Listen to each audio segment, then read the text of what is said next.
Selamat datang ke kelas Organizational Behaviour. Video ini dihasilkan untuk pelajar-pelajar yang mengambil subjek Organizational Behaviour atau tingkah laku organisasi di peringkat University Undergraduate, iaitu ijazah sarjana muda. Dan untuk kelas saya, ianya adalah pelajar EBM 1023.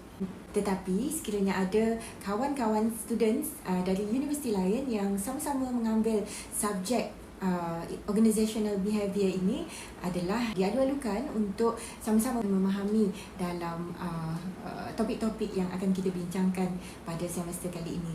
Sebenarnya semester ini adalah semester yang ketiga kita menjalankan segalanya secara online disebabkan oleh pandemik COVID-19. Berdasarkan daripada maklum balas pelajar-pelajar yang sebelum ini, mereka menghadapi masalah apabila semuanya dibuat secara online. Kebanyakan video links di YouTube ataupun bahan yang disediakan itu adalah dalam bahasa Inggeris, dan majoriti pelajar yang bermasalah untuk memahami intipati ataupun topik dalam bahasa Inggeris, mereka mengatakan bahawa alangkah baiknya sekiranya penerangan dapat diberikan secara ringkas dan mudah dalam bahasa Melayu, dan seterusnya mereka akan dapat explore lebih jauh dalam bahasa Inggeris selepas memahami konteks ataupun isi-isi penting dalam topik-topik yang dibincangkan. Jadi saya berharap video ini akan membantu sedikit sebanyak mereka yang mempunyai masalah. Tapi untuk kelas saya, seperti biasa, saya akan memberikan link-link berkaitan sama ada dalam bahasa Inggeris ataupun dalam bahasa Melayu. Jadi sekiranya anda ada membuat sebarang input yang berkaitan, anda boleh suggest dalam link suggestion. Biasanya Organizational Behaviour ini adalah lanjutan daripada Principle of Management yang kita pelajari pada semester yang terdahulu. Ini disebabkan setelah kita memahami pengurusan, dalam pengurusan kita belajar tentang POLC, Planning, Organizing, Leading and Controlling. Itu adalah rules yang kita lakukan untuk memastikan apa yang sedang diuruskan itu berjaya secara efektif dan efisien. Tetapi kita melihat konsep-konsep itu dalam konteks, kebanyakannya dalam konteks individu. Jadi dalam Organizational Behaviour pula, kita melihat tingkah laku ataupun keadaan, konsep-konsep yang kita pelajari pada Principle of Management itu kita bawa, mungkinkah ia berubah apabila kita berada dalam kelompok yang besar dalam konteks organisasi. Kerana mengikut kajian, sebenarnya tingkah laku individu mungkin akan berubah apabila dia melihat dirinya bukan semata-mata sebagai seorang individu, tetapi sebagai seorang pekerja secara kolektif atas kepentingan bersama, atas manfaat yang lebih ramai. Jadi perbezaan ini boleh dilihat daripada berbagai-bagai aspek. Contohnya dari segi persepsi, dari segi motivasi, dari segi psikologi. Psikologi itu adalah apa yang mempengaruhi diri kita. Dari segi sosiologi, yang bagaimana kita dipengaruhi oleh orang lain yang memberi influence.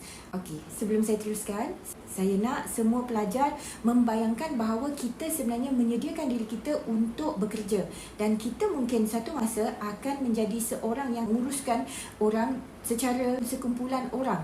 Bukan semata-mata kejayaan itu bergantung kepada kita, tetapi ianya memerlukan kejayaan yang berskala besar. Okey, seperti yang kita tahu, personal quality setiap individu itu adalah berbeza-beza. Masing-masing ada kelemahan dan ada kekurangannya. Jadi kalau boleh kita refer kembali pada apa yang kita pelajari dalam Principle of Management dahulu, kita boleh lihat kelebihan dan kelemahan seseorang, sama ada tentang diri kita atau pekerja kita, staff kita, menggunakan SWOT analysis. Okey, ada banyak skills, ada banyak personal quality yang terdapat pada setiap individu. Tapi apakah quality atau skills yang harus kita fokuskan apabila kita hendak melihat performance value secara majority? Quality ini dilihat secara majority, di mana ianya memberikan nilai ataupun bagaimana orang menganggap kepada reputasi ataupun nilai organisasi kita secara kolektif di mata klien, di mata masyarakat. Quality ini adalah penting. Ianya tidak bergantung kepada satu individu sahaja. Kebolehan staf kita, kalau di universiti, kebolehan pelajar-pelajar kita, ianya bukan bergantung kepada kebolehan kita seorang, ataupun ianya tidak bergantung kepada kebolehan seorang ketua ataupun seorang individu semata-mata. Ianya dilihat secara kolektif. Kerana itu, kita perlu bangunkannya secara kolektif. Perkara pertama adalah communication skills. Majoriti staff haruslah diasah dari segi communication skills mereka, sama ada secara verbal atau written. Kemudian kualiti yang kedua adalah dari segi integriti ataupun kejujuran para pekerjanya. Yang ketiga adalah interpersonal skills. How we relate ourselves to others. Okey, yang keempat adalah motivasi ataupun initiatives yang dibuat secara keseluruhan, berapa ramai dan berapa banyak. Adakah setiap orang itu mempunyai inisiatif tersendiri yang ingin mereka contribute. Dan yang terakhir adalah strong work ethics. Sejauh mana mereka beretika secara keseluruhan, secara majoriti. Bukan seorang saja yang beretika, tetapi secara majoriti. Okey, itu dari segi efek. Dari segi praktis pula, brainstorming bersama beberapa orang yang lebih efektif atau memberi kesan atau impact yang lebih wow. Soalan bonus untuk my students. Bila kali terakhir anda membuat brainstorming?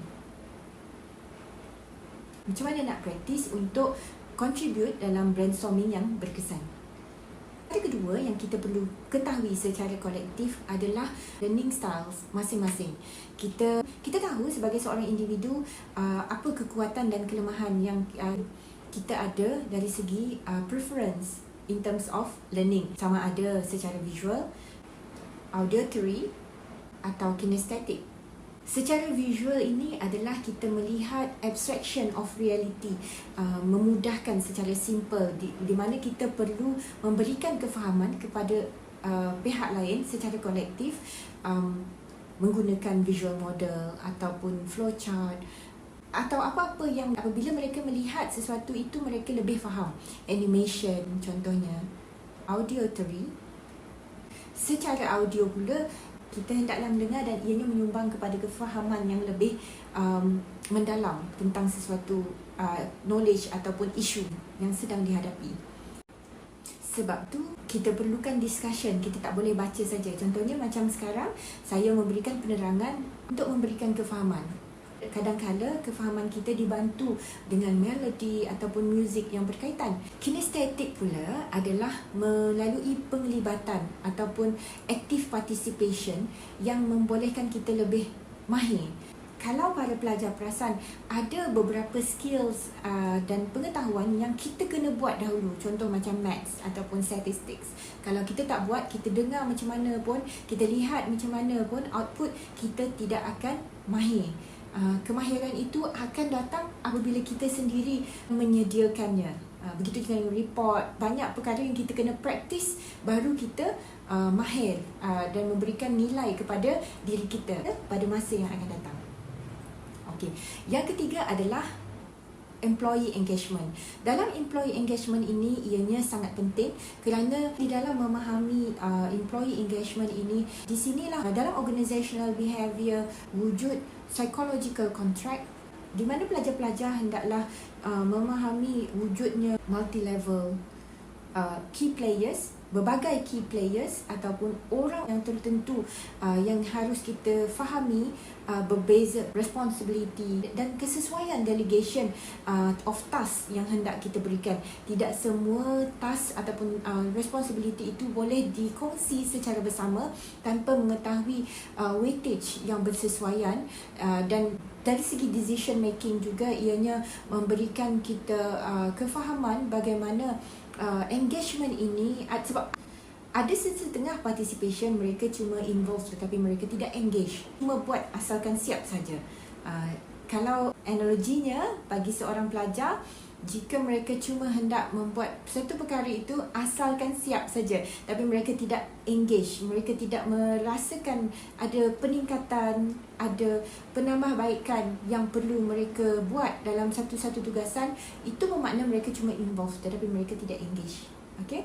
So Daripada engagement ini kita akan melihat ianya akan membawa kita kepada kefahaman tentang job satisfaction, juga psychological contract yang wujud di antara organisasi dan individu sebagai seorang employee, sebagai seorang pekerja.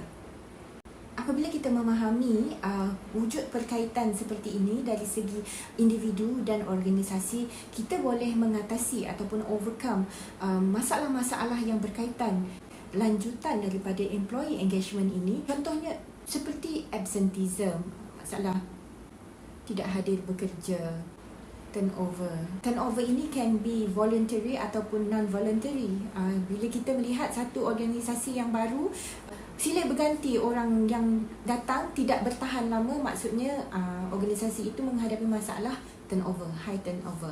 Jadi ianya juga satu kerugian di pihak organisasi kerana mereka tidak melihat perkembangan dan development yang berlaku dalam seseorang pekerja itu adalah merupakan aset yang tidak ternilai, aset yang intangible kepada organisasi.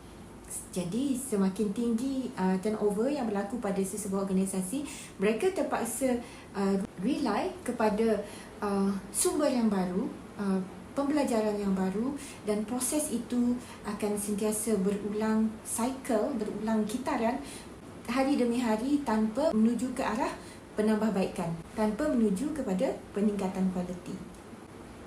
Okay, lastly for this topic, dalam memahami organizational behaviour, tingkah laku pekerja, people at work, terdapat faktor-faktor yang harus kita lihat dan ambil kira kerana ianya mempengaruhi seseorang di tempat kerja. Contohnya seperti teknologi, bukan semata-mata apa ataupun teknologi apa yang kita ada, tetapi bagaimana kita menggunakan, sejauh mana kebolehan seseorang untuk mengaplikasikan, untuk menggunakan teknologi yang ada untuk menjadi lebih cekap dalam menyelesaikan kerjanya. Faktor yang kedua, wujudnya gap ataupun jurang dari segi generasi. Contohnya, sebilangan orang dalam organisasi tempat kita bekerja berusia 50-an, 60-an mungkin, dan ada juga pekerja yang berusia 20-an ke 30-an dan 40-an. Jadi cara bekerja ini membawa kepada diversity ataupun way of thinking, decision making styles yang berbeza-beza, dan kita perlu saling memberikan kefahaman kepada setiap yang terlibat. Dan selain itu juga workforce diversity, yang mana wujud kepelbagaian yang kita harus alert kepada sensitivity ataupun differences yang disebabkan oleh kepelbagaian tersebut. The third one is ethical. Again, secara kolektif, bagaimana etika ianya diterima atau tidak oleh kebanyakan orang. Selain itu, polisi-polisi yang berkaitan mungkin berbeza-beza berdasarkan sesebuah organisasi ataupun negara masing-masing. Kadang-kadang konteks green business practice, sustainability issue, outsourcing practice, and flex job mungkin. Atau ada lagi polisi-polisi yang berbeza-beza mempengaruhi gaya kerja majority of staff. So far itu saja untuk this first chapter, Introduction to Organizational Behaviour. Senang tak? Harap semuanya mudah saja. Kita jumpa lagi next week, insyaAllah.